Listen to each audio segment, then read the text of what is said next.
सर्वप्रथम सर्वांना श्री स्वामी समर्थ. स्वामी महाराजांच्या कृपेने तुमच्या सर्व चांगल्या इच्छा पूर्ण होत ही स्वामींचरणी प्रार्थना करते आणि आजच्या व्हिडिओला सुरुवात करते. पवित्र श्रावण महिना सुरू झालेला आहे. बघा, बघता बघता दुसरा सोमवार देखील आता जवळच आलेला आहे. आपल्याला जर तुम्हाला कधी हे श्रावण संपण्यापूर्वी हे फूल कुठं दिसलं तर अजिबात सोडू नका. ते फूल म्हणजे गोकर्णाचं फूल. बघा, पांढरी फुलं, गोकर्णाची फुलं, त्याचबरोबर धोत्र्याची फुलं महादेवांना खूप प्रिय आहे. बऱ्याच जणांकडं गोकर्णाच्या फुलांचा वेल लावलेला असतो. घराच्या गार्डनमध्ये, गॅलरीमध्ये, खिडकीमध्ये, कुंडीत गोकर्णाचे फुलं दिसतातच. शिवपिंडी स्वरूप आपल्याला ती फुलं दिसत असतात. बघा, घर इतकं सुंदर वाटतं जिथं गोकर्णाचं वेल पसरलेला असतो. त्याला श्रावणात तर इतकी फुलं येत असतात घरात आणि दारात. इतकं सुंदर पवित्र वातावरण वाटत असतं आपल्याला. जास्त प्रिय हे फूल भगवान शिवशंकरांना असते आणि महादेवांची कृपा राहते त्या घरावर. ज्या घरात हा वेल फुललेला असतो, बहरलेला असतो, त्याला भरभरून फुलं आलेली असते ना, त्या घरात दारात महादेवांची अखंड कृपा राहते. तसेच या गोकर्णाला कृष्णकांता, विष्णुकांता, अपराजिता असे म्हणून सुद्धा ओळखले जाते. गोकर्णाचा वेल हा पांढऱ्या, निळ्या, जांभळ्या रंगाच्या फुलांचा असतो. गोकर्णाच्या फुलांचा आकार काहीसा गाईच्या कानासारखा सुद्धा दिसतो, म्हणूनही याला गोकर्ण असे म्हटले जाते. हे फूल जसे शिवशंकरांना प्रिय आहे तसेच भगवान श्री हरी विष्णूंना सुद्धा प्रिय आहे. म्हणून श्रावणात म्हणजे चातुर्मासच असतो. श्रावण पहिला महिना म्हणजे चातुर्मासाचा पहिला महिना हा श्रावण असतो. तर विष्णूंना सुद्धा, भगवान श्री हरी विष्णूंना सुद्धा तुम्ही हे फूल अर्पण करू शकता श्रावणात. आणि भगवान शंकरांना तर आवर्जून अर्पण करा. रोज जरी महिनाभर तुम्ही हे श्रावणात फूल अर्पण केलं महादेवांना, तांब्यावर पाणी अर्पण करा, फूल अर्पण करा, एखादं बेलपान अर्पण करा, तुम्ही खाली हात घरी येणार नाही, एवढं तर मी नक्कीच सांगते. ज्या घरात गोकर्णाचा वेल अंगणात लावलेला असतो, बहरलेला असतो ना, त्या घरात धनप्राप्ती होते, लक्ष्मी प्राप्ती होते. ईश्वरांच्या आशीर्वादाने त्यांना कधीच कसली कमी पडत नाही. म्हणून घरात दारात गोकर्ण जरूर लावा. अखंड लक्ष्मीचा वास तुमच्या घरात राहणार आहे कायम. आता गोकर्ण लावताच पैसा चालून येईल असं नाही म्हणत मी. जे कष्ट घेतो त्या कष्टाला आई लक्ष्मीचा आशीर्वाद मिळतो व कष्टाला सोन्यासारखं फळ मिळतं. काही वेळा मनुष्य खूप कष्ट घेतो तरी हवं तसं फळ मिळत नाही आणि मनुष्य खचतो. ज्या घरात गोकर्णाचा फुललेली असतात, वेल बहरलेला असतो, तिथे कष्टाला फळ, नशिबाला दैवी साथ नक्कीच मिळते आणि भरभरून दिवस रात्र जसा जसा तो वेल वाढतो तशी तशी मुलाबाळांची आपली जरूर प्रगती वाढते. शनिवारी शनी महाराजांची पूजा करताना निळे गोकर्णाचे फूल अवश्य अर्पण करावे. शनिदेव महाराज प्रसन्न होतात. बरेचसे दोषातून आपल्याला मुक्तता मिळते. बघा, हे फूल आपण महादेवांना तर अर्पण करतो, महादेवांना, भगवान श्री हरी विष्णूंना तर प्रिय आहे, पण शनिदेवांना सुद्धा हे फूल प्रिय आहे. आपल्याला बऱ्याचशा दोषातून मुक्तता मिळते. ज्यांना 7.5 चालू असेल, शनी दोष असेल, त्यांनी दर शनिवारी शनिदेवांना निळी गोकर्णाची फुलं अवश्य अर्पण करावी. यामुळे बरेचसे त्रास, 100% त्रास जरूर दूर होतात आणि शनी महाराजांची कृपा होते. बघा, शनिदेव हे कर्माचे देव आहे. चांगलं आपलं कर्म असेल ना तर मग शनी महाराजांची भरभरून कृपा होते आणि भरभरून आपली प्रगती होते.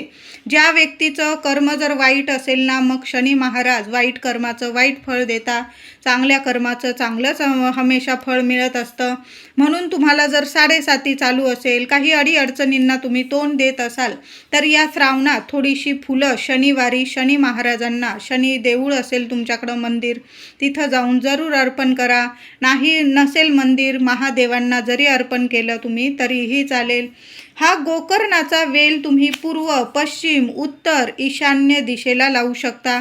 काही वेळा दक्षिणेकडं सुद्धा एखादी गोकर्णाची बी पडली मातीत, तिथेही गोकर्णाचा वेल फुलत असतो आणि भरभरून फुलं येतात. मग दक्षिणेकडील गोकर्णाची फुलं आपण देवांना वाहायची नाही का?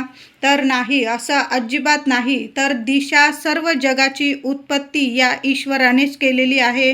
त्या देवांना दक्षिणेकडील फुलं वाहू नये असं मुळीच नाही.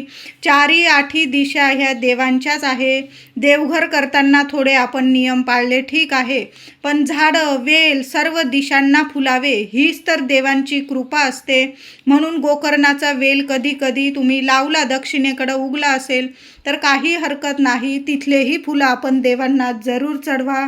तर आता गोकर्णाचा वेल कधी लावावा? तर सगळेच दिवस शुभच असतात, तरी पण सोमवार, गुरुवार, शुक्रवार या 3 दिवशी जरूर गोकर्णाचा वेल लावा आणि त्यातल्या त्यात श्रावण सोमवार बघून तर अवश्य लावा.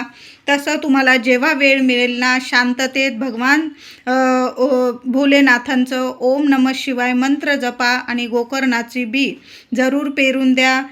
भगवान विष्णूंना प्रिय आहे हे फूल, शनी महाराजांना हे फूल प्रिय आहे. म्हणून श्रावणात आवर्जून गोकर्णाचा वेल आपल्या कुंडीत, अंगणात जरूर लावा. गोकर्णाच्या वेलाला फुलांबरोबर शेंगासुद्धा येतात. त्याच वाळलेल्या शेंगांमधील एक जरी बी तुम्ही कुंडीत, गार्डनमध्ये पेरून दिली, लावली, तुमच्या अंगणात गोकर्णाचा वेल फुलत असतो. गोकर्णात निळी गोकर्ण महादेवांना खूप प्रिय आहे. वास्तुशास्त्रानुसार गोकर्ण अंगणात खिडकीत लावल्याने घरात सुख समृद्धी येते, लक्ष्मी नांदते. गोकर्ण म्हणजेच अपराजिता हे फूल, वेल भगवान श्रीहरी विष्णूंना सुद्धा प्रिय आहे. म्हणून जिथे गोकर्ण फुलते तिथे लक्ष्मी सदैव प्रसन्न स्वरूपात वास करत असते व घराची भरभराटी, मुलांची प्रगती होते. निळी गोकर्ण, पांढरी गोकर्ण धनलक्ष्मीला घरात आकर्षित करत असतात. श्रावणात प्रत्येक सोमवारी महादेवांना 5, 7, 11, 21 जास्तीत जास्त निळी किंवा पांढऱ्या गोकर्णाची फुलं अवश्य व्हावी, खूप शुभ मानले जाते. या पूजेमुळे, या सेवेमुळे महादेवांची, संपूर्ण शिवकुटुंबाची आपल्याला अखंड कृपा प्राप्त होत असते. गोकर्णाचा वेल फुले ज्या अंगणी, घरी तिथे नांदे लक्ष्मी असं म्हटलेलंच आहे. त्या घरातील वातावरण नेहमी सकारात्मक राहते, नकारात्मकता नष्ट होते. आपल्या घरात, दारात कुठली वाईट शक्ती कधीच प्रवेश करू शकत नाही. म्हणून गोकर्णाचं फुलाचा वेल अवश्य लावा तुमच्या घरात, अंगणात. बघा, गोकर्णाच्या वेलाचा, फुलांचा आपल्या आरोग्यावरही चांगला परिणाम होत असतो. म्हणून या श्रावणात आवर्जून तुमच्या अंगणात, खिडकीत गोकर्ण जरूर लावा. एखादी बी जरी पेरून दिली ना, छान असा वेल तुमच्या अंगणात जरूर येईल. तर श्रावण महिना संपण्यापूर्वी श्रावणात एकदा का होईना गोकर्णाच्या फुलाचा एक उपाय, एक सेवा आवर्जून सर्वांनी करा. महिलांनी करा, दादांनी करा, मुलांनी करा, मुलींनी करा. लग्नाविषयी काही अडथळे येत असतील त्या मुलींनी करा. शिक्षण, नोकरी, जी संकट असतील, ज्या अडीअडचणी असतील, सर्वांनी उपाय ही सेवा आवर्जून करा. यासाठी आपल्याला लागणार आहे महादेवांना प्रिय असणाऱ्या वस्तूबरोबर ही सेवा, हा उपाय तुम्हाला मंदिरात जाऊनच करायचा आहे. सुंदर सोन्यासारखे अनुभव येतील. सकाळी आंघोळीनंतर हा उपाय, ही सेवा करा किंवा तुम्ही प्रदोष काळात जरी केला तरीही चालेल. तर आंघोळ करून घ्यायची आहे, स्वच्छ वस्त्र नेसून घ्यायची आहे. बरोबर जाताना महादेवांना अभिषेक करण्यासाठी पाणी, दूध, पंचामृत छान अशी ताट तयार करून घ्या पूजेसाठी आणि त्यात तुम्हाला बेल, फूल सर्व साहित्य घेऊन घ्यायचं आणि बरोबर घ्यायचं आहे ती म्हणजे निळे किंवा पांढरे गोकर्णाची फुलं. निळे, जांभळे असतील तर अवश्य घ्या आणि तुम्हाला तिथं जाऊन मनोभावे महादेवांना अभिषेक करायचा आहे. ओम नमः शिवाय, ओम नमः शिवाय मंत्र जपा, अभिषेक करा, चंदन भस्म अर्पण करा. महादेवांना बेल, फूल अर्पण करायचं आहे. पांढरी फुलं अर्पण करा, बेल अर्पण करा. गोडाचा काहीतरी पदार्थ नेला असेल महादेवांना, नैवेद्य दाखवा. दूध, साखरेचा थोडं दूध महादेवांना अर्पण केलं तुम्ही, त्यातीलच थोड्याशा दूध आणि साखरेचा नैवेद्य दाखवला ना तरीही चालेल.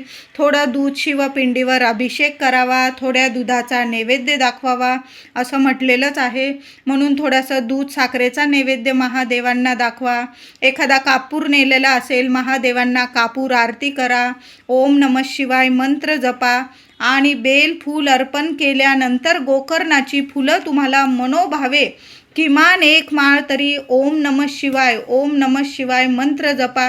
किंवा घरात खूप आजारपण आहे, तुम्हाला खूप अडीअडचणी आहे, तर तुम्ही महामृत्युंजय मंत्राचा जरी जप केला ना तिथं तरीही चालेल. किमान 21 वेळा जप करा आणि ती गोकर्णाची फुलं तुम्हाला महादेवांच्या शिवपिंडीवर अर्पण करायची आहे.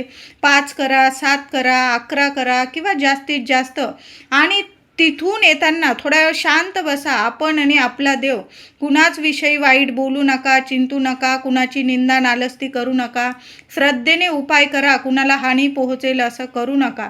शांततेत आपल्या देवांजवळ तुम्हाला प्रार्थना करायची आहे. थोड्या वेळ ती शिवपिंडीवर फुलं राहू द्या. एखादा दिवा लावता आला तुम्हाला श्रावण महिना संपण्याच्या आत महादेवांजवळ, एखादा गाईच्या तुपाचा दिवा, मातीची पंती जरी नेली चालेल. आपली मनोकामना इच्छा बोलून देवांसमोर एखादा दिवा प्रज्वलित करा आणि तिथून घरी येताना तिथलं एक फूल, गोकर्णाचं चढवलेलं एक फूल घरी घेऊन यायचं आहे. तुमच्या देवघरात शिवपिंडी असेल तिथं जवळ ठेवून द्या. देवघरात जरी ठेवलं तुम्ही चालेल. नंतर ते फूल तुम्ही तुमच्या तिजोरीत ठेवू शकता. तुमचा व्यवसाय असेल तिथं तुम्ही गल्ल्यात वगैरे ठेवू शकता. प्रत्येक सोमवारी जरी हा उपाय केला तुम्ही तरीही चालेल. फक्त तिथलं शिवपिंडीवरून आणलेलं फूल आपल्या देवघरात ठेवून तर बघा. कायम तुम्हाला तुमच्या तिजोरीत ठेवलं नाही तरी चालेल. फक्त देवघरात आणून ठेवून तर बघा. सर्व इडापिडा, दुःख, दारिद्र्य त्याच क्षणी शिवकुटुंबाच्या कृपेने, आशीर्वादाने त्याच क्षणी तुमच्या घरातलं दुःख, दारिद्र्य निवारण होईल, नष्ट होईल. कडक पितृदोषातून सुद्धा तुम्हाला मुक्तता मिळेल. पितरांना शांतता, मुक्ती मिळेल आणि तुमच्या अडचणीतून तुम्हाला लगेच मार्ग मिळायला लागतील. जेव्हा तुम्ही गोकर्णाचं फूल अर्पण केलं मनोभावे आणि त्यातील एक उचलून आपल्या देवघरात आणलं ना, हीच खरी मोठी सेवा आहे. दिवसभर राहू द्या ते फूल. दुसऱ्या दिवशी तुम्ही निर्माल्यात टाकू शकता ते फूल. आता खूप आजारी व्यक्ती आहे, मग तिचं आजारपण दूरच होत नाही. गोळ्या औषधांना गोळ्या औषधंसुद्धा त्या व्यक्तीला लागू पडत नाही. काही ना काही तक्रारी येत आहे आजाराच्या, तर गुण येत नाही गोळ्या औषधांना. तर काय करायचं? शिवपिंडीवरून गोकर्णाचं फूल उचलून आणा आणि ती व्यक्ती झोपते त्या उशीखाली जरी ठेवून दिलं तुम्ही, 5 दिवस राहू द्या, 11 दिवस राहू द्या, वाळलं तरीही चालेल. गुण यायला लागेल, औषधाला गुण यायला लागेल त्या व्यक्तीला. ते औषध पाणी तर चालू राहू द्या. तुम्ही जे दवाखाना करत आहात तो तर कराच, पण दैवी उपाय जरी केला ना त्याने सुद्धा फरक पडेल आणि त्या व्यक्तीचं आरोग्य नीट व्हायला लागेल. त्या व्यक्तीच्या उशीखाली एक गोकर्णाचं फूल महादेवांना अर्पण केलेलं, शिवपिंडीवरून आणलेलं, उचलून आणलेलं. आधी प्रार्थना करा देवांना की मी का हे फूल उचलून नेत आहे. तुमची समस्या, अडचणी देवांना सांगा. मनोभावे प्रार्थना करा आणि मग ते फूल घरी आणा. देवघरात एक फूल ठेवा. जी व्यक्ती आजारी आहे तिच्या उशीखाली ठेवा. 5-7 दिवसांनी ते फूल निर्माल्यात टाका. पुन्हा हाच उपाय करू शकता. 1-2 वेळेस जरी हा उपाय केला ना, त्या व्यक्तीची प्रकृती नीट व्हायला लागेल. गुण येईल औषधाला आणि ठणठणात होईल ती व्यक्ती. कितीही मोठा आजार असू द्या, नक्कीच त्या व्यक्तीची प्रकृती नीट होईल, आरोग्यदायी राहील ती व्यक्ती कायम. म्हणून हे 2 उपाय तर सर्वांनी जरूर करा.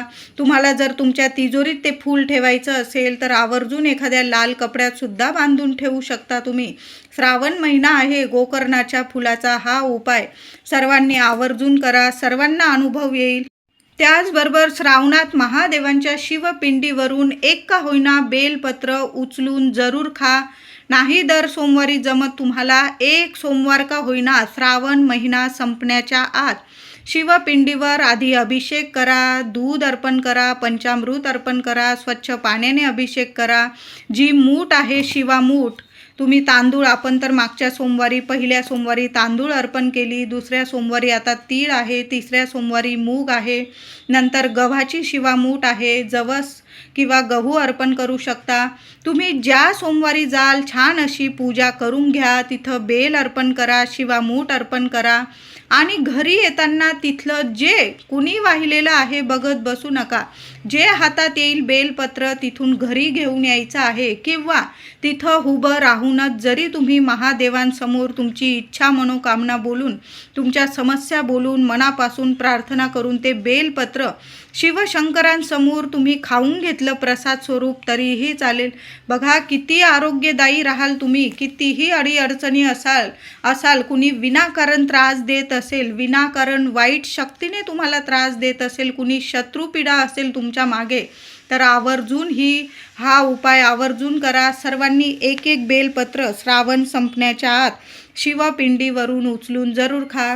घरात जिद्दी तापट स्वभाव आहे, कुणी कुणाचं ऐकत नाही, एकोपा नाही, मुलं जिद्दी तापट स्वभावाची आहे, स्वतःहून स्वतःचं नुकसान करता, अशा मुलांना पतीने पत्नीने सर्वांनी एक एक बेलपत्र श्रावण सोमवारी आवर्जून आपण खायचं आहे. आधी देवांना अभिषेक करा, बेलफूल अर्पण करा आणि मग एक एक बेलपत्र उचलून जरूर घरी आणा आणि खाऊन घ्यायचं आहे.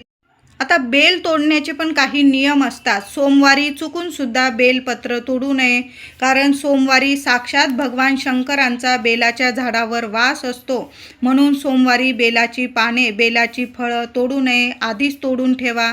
त्याचबरोबर चतुर्थी असेल, सप्तमी असेल, नवमी, दशमी, अमावस्या, पौर्णिमा आणि सोमवार या दिवशी सुद्धा चुकूनही बेलपत्र तोडू नये. इतर दिवशी तुम्ही बेलपत्र तोडू शकता.